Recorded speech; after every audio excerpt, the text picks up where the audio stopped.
যাকে দেখা যাচ্ছে উনি বিশেষ চাহিদা সম্পন্ন লোক। আসলে কথা হচ্ছে আমরা যেটাকে প্রতিবন্ধী বলে থাকি। জিনিসটা শুনতে অকওয়ার্ড লাগলেও আসলে এই জিনিসটা অকওয়ার্ড না। আমাদের আসলে জানতে হবে, বুঝতে হবে। আমাদের আসলে এই জিনিসগুলা সম্পর্কে আমাদের সমাজের সবাইকে বুঝাতে হবে। নিজেকেও বুঝতে হবে যে তারাও আমাদের মতো রক্ত মাংসে গড়া মানুষ। আমাদের আসলেই উচিত তাদেরকে হেল্প করা যেন তারাও আমাদের মতো জীবনযাপন করতে পারে। তারাও যেন আমাদের মতো দৈনন্দিন জীবনের যত চাহিদা আছে সবগুলো তারা পূরণ করতে পারে।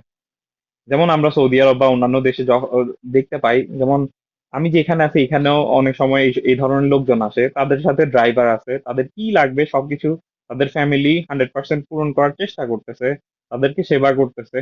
সবকিছু উপর আল্লাহ আল্লাহ তাআলা যাকে যেভাবে বানাইছে সবকিছু উনারই হাতে। আমাদের উচিত তাদেরকে আরো সুন্দরভাবে দেখে শুনে রাখা।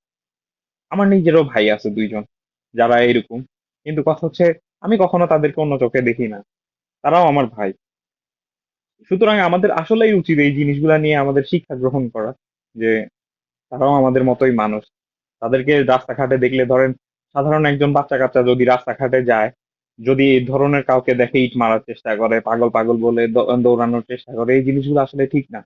আমাদের তাদেরকে শিখানো উচিত, তাদেরকে বোঝানো উচিত যে তারাও আমাদের মতো মানুষ। হয়তো তাদের কোনো একটা সমস্যা হচ্ছে, কারো বুঝতে সমস্যা হয়, কারো চলতে সমস্যা হয় বা কারো শারীরিকভাবে প্রতিবন্ধকতা থাকে। আসলে এই জিনিসগুলা নিয়ে আমাদের সমাজে আরো জিনিসগুলো ছড়ানো উচিত, যেন তারাও আমাদের মতো সাধারণ জীবন যাপন করতে পারে। যে